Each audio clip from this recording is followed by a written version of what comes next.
I'm not even going to attempt this guy's name, the surname Delgado. My question for Val Venis, when the WWE did the first brand split in 2002, did he see himself getting a bigger push? And if so, who was someone he wanted to work a program with but didn't get to? Well, after they did the brand split, I was kind of left hanging, wonder. I was in a spot where I was wondering, where am I going from here? I didn't know. It was and that's kind of an uneasy feeling when you're a wrestler and you're under contract. You kind of, there was a lot of shuffling around at that point in time. But I knew where I wanted to go. I wanted to work the top guys back at the time, but it seemed like every time I was throwing it out there, um, they'd always come with another storyline, and there were a lot of very short one-offs, I guess, that they would come to me with. But as far as working, like I wanted to do it. It was a time when I really, really was pushing hard to do something with Ric Flair. And there was a couple of weeks where the writers kept adding on to the storyline, and it seemed like I was going to do something with Ric Flair. I said, okay, this is going to go. I'm pretty sure I'm going to go into an angle with Ric Flair. And then a few weeks would go by and I'd walk into the arena and the Ric Flair ideas are completely thrown in the trash. And you're kind of that's deflating when you see the writers putting all this stuff together, and a couple of weeks is going by and they keep adding to it every week. And, a couple more weeks goes by. And then the next thing you know, oh no, we decided to go in a different direction. And all that planning is just gone, and it's deflating. It deflates you. It's very disappointing, that's for sure. And that happened a few times in WWE. With the Ric Flair thing, what was the storyline going to be?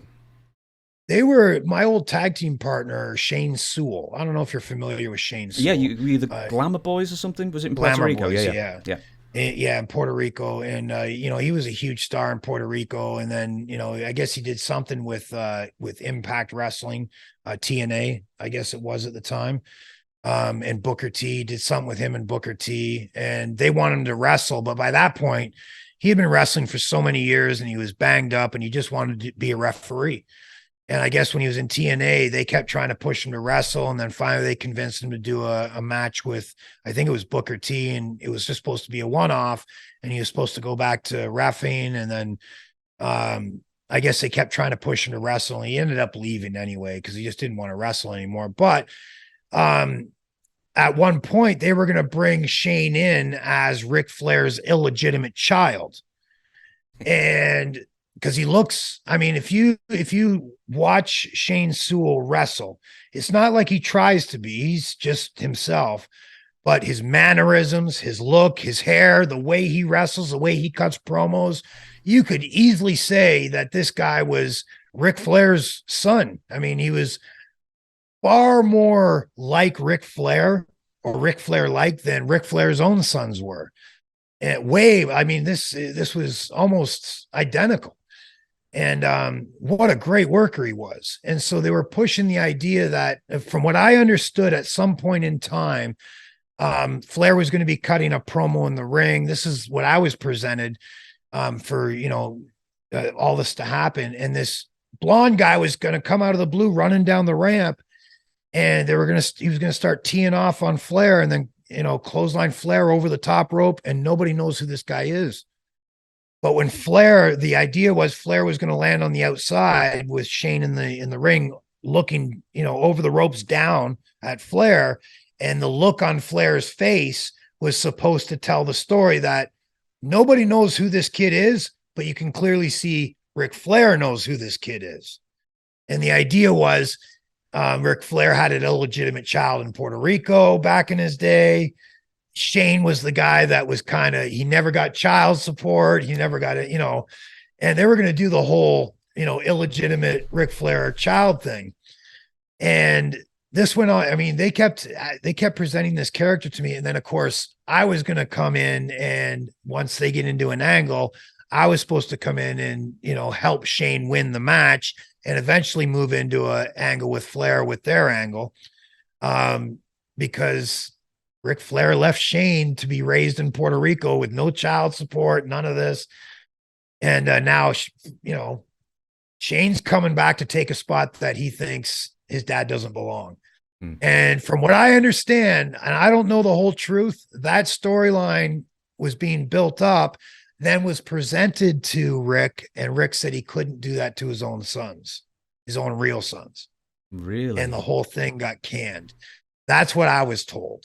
So yeah, it's that's the one guy I wanted to really move into an angle with. And when they presented Shane as the illegitimate child, and then they would go into a storyline, and eventually I would be the heavy that would come out because I was Shane's tag team partner back in the day.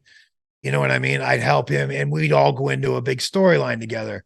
But from what I understood, it got crushed by Rick himself. He said he couldn't do that to his own sons. Man, were you to have been revealed as like a nephew at some point down the line, or were you just purely just brought in as Shane's old tag partner, do you think? Just Shane's old tag partner. I knew his story down there, that his father left him and, just left him to be raised in Puerto Rico without ever paying a dime in child support. You know what I mean? And I helped polish Shane to become the man he is today. And you know what I mean? Like it was, to me, it sounded like an incredible storyline.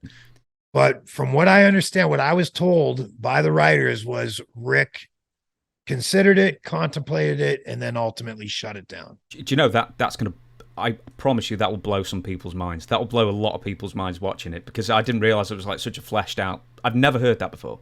And that it was so fleshed out and then cancelled at the last minute as well. That's pretty amazing. Yeah, it's amazing. I remember, I guess they got in the story, the writers were in contact with Shane, and I guess he wasn't even under contract. They were only considering bringing him up and putting him under contract in order to start this storyline. And all they needed was for Flair to say, let's do it. And they were going to sign him, and they were going to go into it. From what I understand, that's where it all ended right there. That's everything kind of collapsed right there. And I came into the arena, and they just basically flat out said, we're going in a different direction. And that was the last time I ever heard of that storyline. Man, that is a shame. That I suspect that would have been good as well. We will move on. Yeah, and Shane is so, I don't know if you've ever seen any of his matches or any of his work. No, not really. Absolutely. I'm probably one of the best talent in the world, and one of the best undiscovered talents in the world. He was amazing. He was amazing promo wise, wrestling wise. He was absolutely amazing. That angle in my mind would have been absolutely tremendous, both for Rick himself and for Shane. But yeah, it just like that out of the blue, just walked into the arena one day, and the writers were like, nah, we're going in a different direction.